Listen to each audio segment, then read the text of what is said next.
નમસ્કાર દર્શક મિત્રો, બોટાદ દસ્તક ન્યૂઝમાં આપનું હાર્દિક સ્વાગત છે। હું છું એલડી મકવાણા। આપ જોઈ રહ્યા છો બોટાદ દસ્તક ન્યૂઝ। હવે પછીના સમાચાર વિગતવાર। 200 ફૂટ નીચે 15 કર્મચારીઓને કોણે ઉતરવાના આદેશ આપ્યા? જયસુખ પટેલની અજંતા એનર્જી પ્રાઇવેટ લિમિટેડમાં 5 ડૂબવાથી મોત।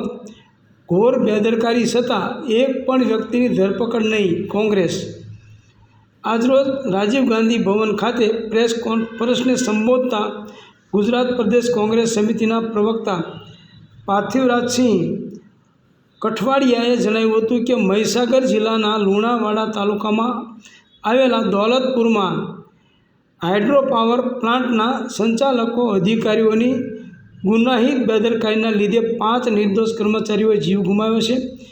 મોરબી બ્રિજ કાંડના આરોપી જયસુખ પટેલની બીજી એક company Ajanta energy private limited, જેનો 12 મેગાવોટના ટર્બાઇન પ્લાન્ટમાં 4 સપ્ટેમ્બરના રોજ 5 કર્મચારીના ડૂબી જવાથી મૃત્યુ થયા છે। જીવ ગુમાવનાર વ્યક્તિઓના શરીર 50 કલાકે એસડીઆરએફની મહામહેનતથી પરિવારોને મળ્યા હતા।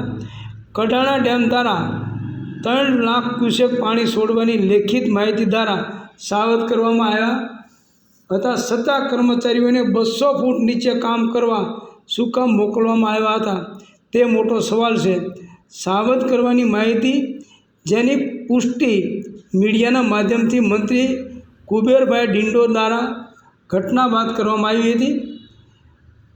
બ્રિજ વખતે બેદરકારીના લીધે 135 લોકોએ જીવ ગુમાવ્યા અને હવે પાવર પ્લાન્ટની બેદરકારીથી 5 લોકોએ જીવ ગુમાવ્યા છે। મોરબી બ્રિજ કાંડની આટલી મોટી બેદરકારીથી શું અજંટા ઓરેવા કંપનીએ કોઈ બોધપાઠ ના લીધો? કડાણા ડેમથી 3 લાખ ક્યુસેક પાણી છોડવાના આદેશ છતાં તો 200 ફૂટ નીચે 15 કર્મચારીઓને કોને ઉતરવાના આદેશ આપ્યા હતા? બેદરકારીની હળવી કલમો જોડે ફરિયાદ તો નોંધાઈ, પણ આમાં ગુનાહિત બેદરકારી નથી? શું આમાં શાહપ્રદ માનવવધનો ગુનો નોંધવો જોઈએ કે નહીં? કોને બચાવવામાં આવી રહ્યા છે? કંપની દ્વારા સહાયની જાહેરાત તો થઈ, પણ ગુનાહિત બેદરકારીથી જેમણે પોતાના પતિ, દીકરા, પિતા ગુમાવ્યા તેમને પોતાના પરિવારજનો પાછા મળશે ક્યાં સુધી? ઓરેવા અજંટા કંપની આ પ્રકારની ગુનાહિત બેદરકારી કરતી રહેશે? ગુનાહિત બેદરકારીથી 5 વ્યક્તિઓના મૃત્યુ બાદ એક પણ વ્યક્તિની ધરપકડ કરવામાં નથી આવી। આવો ઉપકાર શેના માટે? ઘોર ગુનાહિત બેદરકારી ઉપર ચમરબંધીને છોડવામાં નહીં આવે, ત્યાં આટલી મોટી ગંભીર ઘટના છતાં ક્યાં ચમરબંધીને પકડ્યા? ભાજપ સરકાર ચમરબંધીઓને છાવરવાની જગ્યાએ કડક શિક્ષાત્મક પગલાંની માગ કરીએ છીએ। ગુજરાત રાજ્યમાં મોરબી બ્રિજ, સુરત તક્ષશિલા, વડોદરા હરણી, રાજકોટ ટીઆરપી કાંડ જેવી ઘટનાઓમાં ક્યારે બોધપાઠ લઈશું તે સમજાતું નથી।